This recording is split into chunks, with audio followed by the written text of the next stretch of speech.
you can post long videos on your Facebook story. Now, before we start, if you're new to our channel, just head down below and hit the subscribe button so you don't miss out on any of our future videos. Now, let's start. First things first, make sure that your Facebook is up to date. Now, yeah, you can post stories using your Messenger app, but it's better to do it from Facebook. And you can post long videos using your Facebook story. So make sure that your Facebook is up to date, and if it's up to date, just open it up. Now, after you open it up, you will see the stories option right there. Tap on stories, create stories. Now, instead of just taking the video from the stories directly, what you can do is just select the one from your gallery.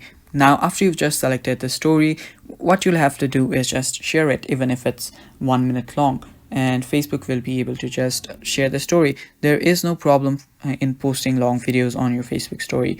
It might take a bit long time to just post the story. So yeah, that's the only problem you will be having. So just have a better internet speed.